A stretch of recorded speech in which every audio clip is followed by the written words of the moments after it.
Keceplosan. Rismond ngaku kalau sebenarnya dia tahu dia salah analisa ijazahnya Pak Jokowi. Pakai foto yang dia bilang, ya gimana lagi, kan gak punya barang aslinya, jadi ya pakai seadanya.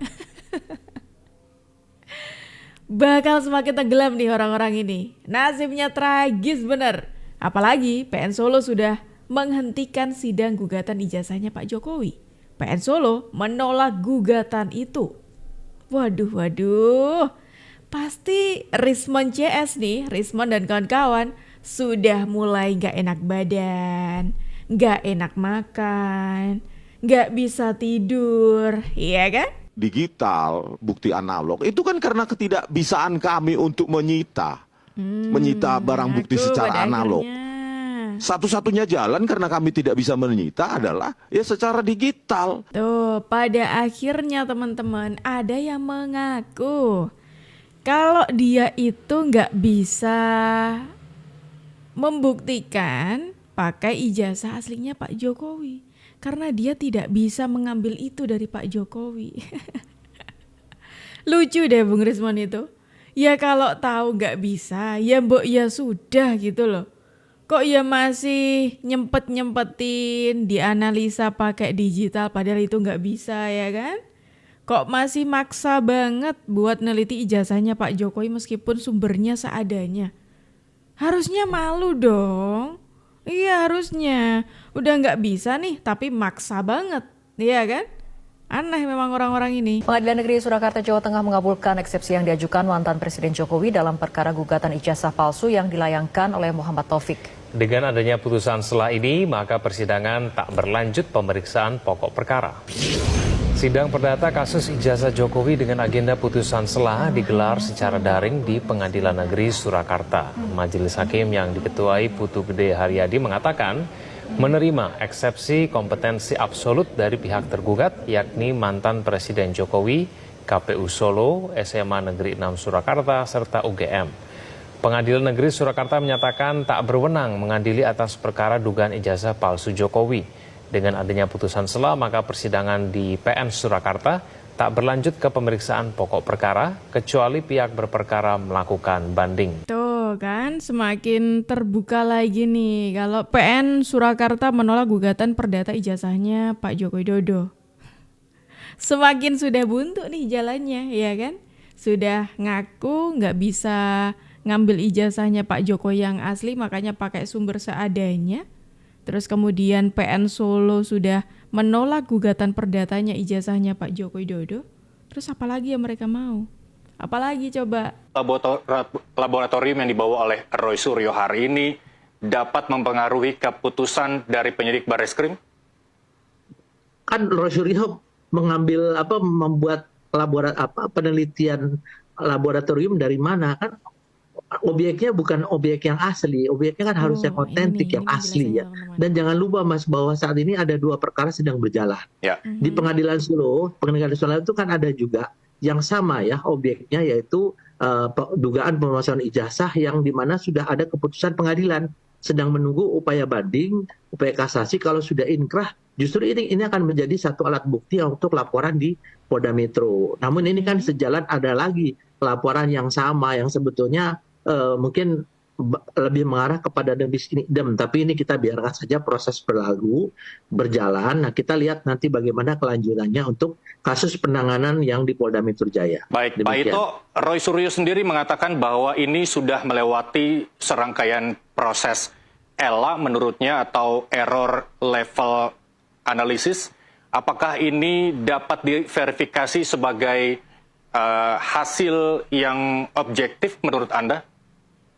Pertanyaan saya, emangnya Roy Suryo itu seorang ahli forensik yang memang secara undang-undang memiliki sertifikasi dan memiliki sesuatu kewenangan untuk meneliti satu objek yang dilaporkan? Kan tidak, dia kan melakukan penelitian sendiri. Penelitian sendiri itu juga kan harus melalui satu izin ya, apalagi dari pemilik ijazah yang sebetulnya memiliki satu perlindungan ya, karena ijazah itu kan diperoleh dari Universitas UGM. Saya kira mungkin yang dilakukan oleh Roy Suryo itu kan bukan terhadap objek yang identik, tapi objek yang diambil dari hasil cuplikan dari medsos ya. Saya kira itu Baik. menurut saya aturannya tidak berlaku lah kalau itu. Ya. Baik, itu berarti Tuh, itu penjelasannya teman-teman. Jadi Pak Ito Sumardi ini mantan Kabar Reskrim menjelaskan kalau ya pada intinya ya teman-teman ya.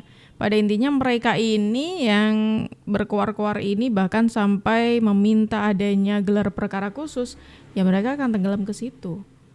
Yang pertama itu. Kedua, Pak Ito ini juga menjelaskan kalau mereka ini loh ya sudah teriak-teriak loh, apakah punya sertifikasi soal ahli digital forensik? Kan ya enggak.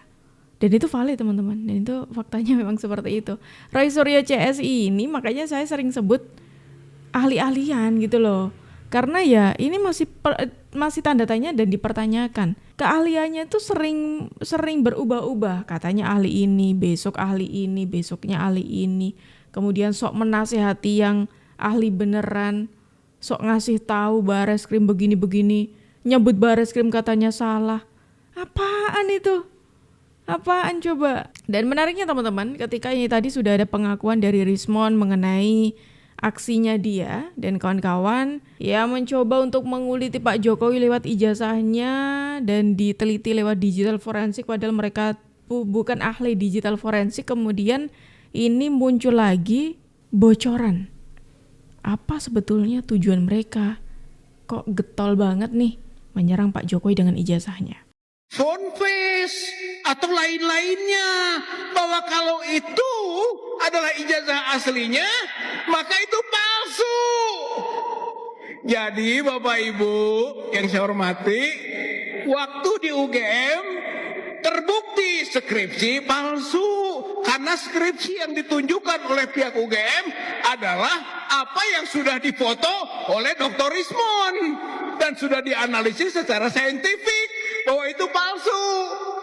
Jadi waktu di UGM terbukti bahwa skripsi Joko Widodo palsu. Dan ketika di Solo kita menyaksikan, tidak menunjukkan, tapi setelah itu ditunjukkan kepada wartawan, maka kesimpulannya juga ijazah UGM-nya palsu. Maka kita akan berburu terus ijazah itu. Saya kira intinya itu ya. Ya saya kira mudah-mudahan karena ini bagian dari 3 jenis korupsi. Financially corruption, korupsi finansial. 1, yang kedua authority corruption, korupsi kekuasaan. Itu diawalinya adalah dari documentary corruption, korupsi dokumen mulainya.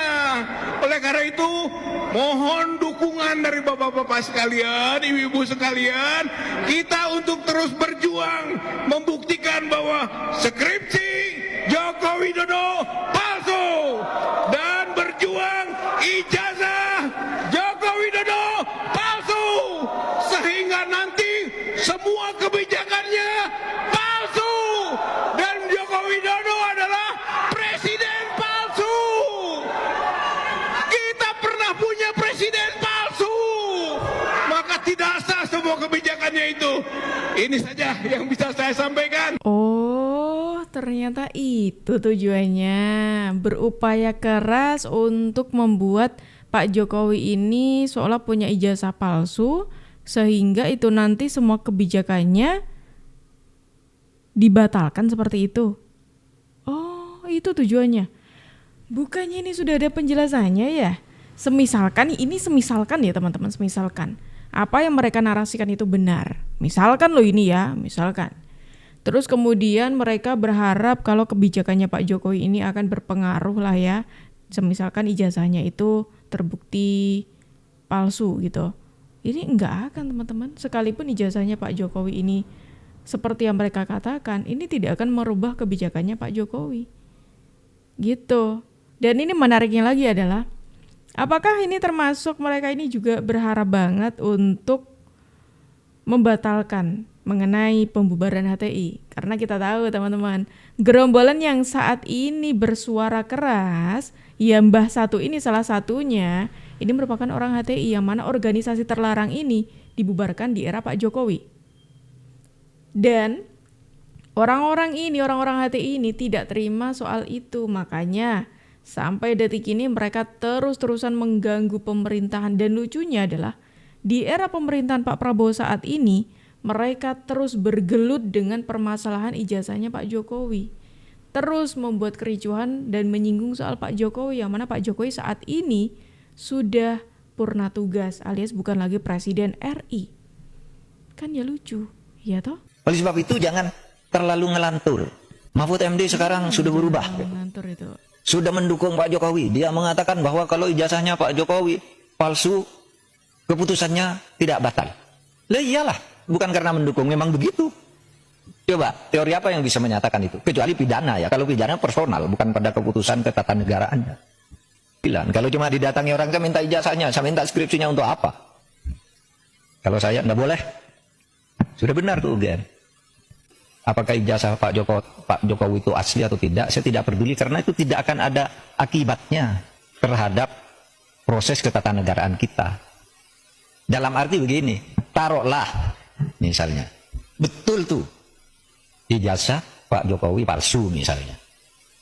Lalu ada yang mengatakan gini, kalau betul ijazah Pak Jokowi palsu, maka seluruh keputusan-keputusannya selama menjadi presiden itu batal. Ini dia, dijawab. Tidak sah. Tuh dijawab sama Prof. Mahfud nih ya. Saya bilang enggak lah. Apa hubungannya? Tuh, kan? Itu kan hukum tata negara. Kalau ketatanegaraan misalnya pengadilan memutuskan hari ini, presiden kemarin ijazahnya palsu, maka semua keputusan jasa saya bubar negara ini. Undang-undang pemilu dia yang buat, pemilunya udah selesai. Yang tanda tangan tuh presiden. Apa tidak sah? Yang mengangkat hakim-hakim tuh tanda tangannya presiden, hakim MK, hakim MA. Apa putusannya batal semua? Pengangkatan menteri lebih diangkat oleh presiden dasar. Apa batal semua itu kebijakan perjanjian internasional dan sebagainya? Enggak. Atau kampus-kampus ini menjadi tidak sah semua ijazahnya karena apa? Yang mengangkat menteri, rektornya yang menandatangani ijazah itu. Menteri itu diangkat oleh presiden. Oleh sebab itu jangan terlalu ngelantur. Jangan terlalu bicara keabsahan ijazah presiden kok dibilang lalu keputusannya tidak sah. Karena saya mengatakan begini, ini ada aja yang nanggapi. Saya lihat di TikTok. Seakan-akan apa? Tuh emang sih omongan orang-orang itu tuh ngelantur semuanya teman-teman gitu loh. Ya kan udah ngelantur, nggak jelas. Ya emang mereka ini sudah posisinya udah bingung aja gitu. Sampai-sampai nih Prof. Mahfud ngasih penjelasan nih ya. Ya seperti yang aku bilang tadi, nggak ada korelasi. Nggak ada korelasinya gitu loh. Nggak ada hubungannya antara ijazahnya Pak Jokowi dengan kebijakannya Pak Jokowi. Satu-satunya yang masuk akal ingin mereka capai adalah selain untuk membuat Pak Jokowi ini ijazahnya palsu, adalah mereka ingin HTI ini tidak dibubarkan, yaitu keinginan mereka. Makanya sampai detik ini nih, mereka getol banget. Menyudutkan Pak Jokowi, menyalahkan Pak Jokowi sana sini, menggiring opini sana sini, ya begitu. Kalau menggugat suatu ijazah itu harus ada orang yang dirugikan. Ya. Lalu Anda yang menggugat itu ruginya apa? Ya, Anda tidak rugi kan seumpama ijazah saya palsu misalnya. Anda kan tidak rugi apa-apa. Anda tidak boleh gugat dong, Anda tidak rugi. Itu di hukum perdata harus yang rugi. Di hukum tata negara juga. Di perbuatan melawan hukum juga, jangan sembarang kan ada Pak, kan gugatan bukan hanya sengketa perdata. Perbuatan melawan hukum. Loh, perbuatan melawan hukum itu pun yang boleh menggugat yang dirugikan. Misalnya gini nih, waktu saya kuliah, ada orang jual bakso. Jual bakso nih, ditabrak rombongnya pecah. Ya kan? Ini lalai. Nah, ini adalah perbuatan melanggar hukum karena melawan hukum karena lalai. Yang boleh menggugat hanya tukang bakso, enggak boleh Anda yang ada di luar. Rugi Anda apa? Nah, itu namanya perbuatan melawan hukum. Perjanjian juga. Nah, ditambahin lagi tuh tamparan keras dari Prof. Mahfud MD mengenai orang yang menggugat ijazahnya Pak Jokowi. Yaitu orang-orang harusnya dikasih penjelasan nih sama Prof. Mahfud. Orang yang bisa menggugat ijazahnya Pak Jokowi ya orang-orang yang merasa dirugikan. Kalau Anda ini bukan orang yang dirugikan, Anda nggak bisa menyerang Pak Jokowi, menggugat Pak Jokowi dengan ijazahnya tuh nggak bisa. Rabu pagi Kementerian Hukum dan Hak Asasi Manusia resmi mencabut Badan Hukum dari Hizbut Tahrir Indonesia atau HTI. Presiden Joko Widodo pun menegaskan pencabutan Badan Hukum HTI ini merupakan keputusan yang tepat berdasarkan pertimbangan yang matang serta masukan dari berbagai kalangan termasuk ulama dan masyarakat. Sudah saya sampaikan yang baru mengkaji lama, telah mengamati lama, dan juga masukan dari banyak kalangan, dari para ulama, dari masyarakat. Ya, keputusannya seperti yang sudah diputuskan pada hari ini. Yang ini kan hari ini sudah diputuskan, ya kita berbicara satu-satu. Tuh kan, ini yang saya bilang tadi masuk akal kalau mereka sampai detik ini nih menyerang Pak Jokowi, yaitu alasannya untuk membangkitkan lagi organisasi terlarang yang waktu itu dibubarkan Pak Jokowi di eranya. HTI dan FPI. Itu yang mereka pengen bangkitkan lagi. Makanya sampai detik ini mereka terus getol banget menyerang Pak Jokowi. Wah, kita jadi tahu alasannya teman-teman. Kenapa sih sampai detik ini kok terus-terusan bikin gaduh, bikin ricuh dengan ijazahnya Pak Jokowi? Ya mana kalau dipikir-pikir Pak Jokowi kan bukan lagi presiden. Terus tidak ada korelasi sebetulnya dengan kebijakannya Pak Jokowi. Terus mereka kok sampai detik ini nih terus menarasikan hal itu, katanya mereka berharap banget kalau dengan adanya kepalsuan ijazah ini yang mereka narasikan itu bisa membuat kebijakannya Pak Jokowi itu batal. Kan ya lucu. Gak ada korelasinya kok pengen banget batal. Padahal yang mereka mau adalah organisasi terlarang mereka itu kembali lagi. Itu yang mereka mau. Sebagaimana Al-Quran juga memerintahkan diterapkan, dan diterapkan Al-Quran tidak mungkin bisa tanpa adanya institusi yang menerapkan Al-Quran, dan institusi adalah negara. Dan negara tadi bukan kerajaan, bukan monarki konstitusional, bukan kekaisaran, ya harus khilafah. Siap menegakkan Islam? Siap menegakkan hukum Allah? Siap membela Nabi SAW? Siap tegakkan khilafah? Takbir. Sejatinya semua itu hanya bisa dilakukan kalau kaum muslimin memiliki institusi yang menerapkan syariat Islam secara kafah. Itulah disebut dengan institusi khilafah. Takbir. Allahu Akbar. Dan tentu saja yang paling penting adalah saya mengingatkan kepada kita semua untuk jangan melupakan, dan inilah kunci pembelaan kita sesungguhnya, yakni untuk menegakkan khilafah. Buat dugaan Satgas terhubung dengan Densus dan bubarkan Densus 88.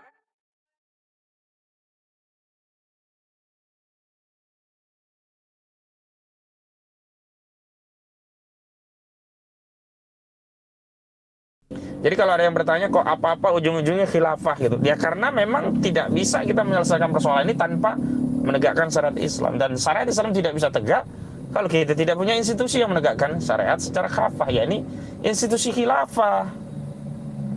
Makanya khilafah ini harus terus kita perjuangkan. Tidak peduli ada ormas Islam yang sudah cabut HTI, ya, sudah dicabut BAP, ya nggak ada urusannya. Karena khilafah itu ajaran Islam sudah ada sejak dulu sebelum HTI dibentuk. Bahkan mau dicabut, mau diapain, nggak ada urusannya dengan ajaran Islam. Oh, semakin jelas nih teman-teman. Semakin terbukti apa yang saya katakan tadi. Barusan kita melihat ternyata sampai pengacara dari orang-orang yang saat ini menggugat masalah ijazahnya Pak Jokowi itu merupakan mantan anggota dari HTI. Tuh, bahkan mantan petinggi loh itu, bukan hanya sekedar anggota saja loh. Berarti semakin jelas dong apa yang saya katakan tadi benar, bahwa yang mereka mau itu tujuannya. Makanya sampai detik ini mereka getol banget. Oke, saya paham sekarang. Gimana menurut kalian teman-teman? Yuk silakan tulis pendapat kalian di kolom komentar, dan terima kasih karena kalian sudah menemani aku dari awal sampai akhir. Aku Jub pamit undur diri, sampai jumpa.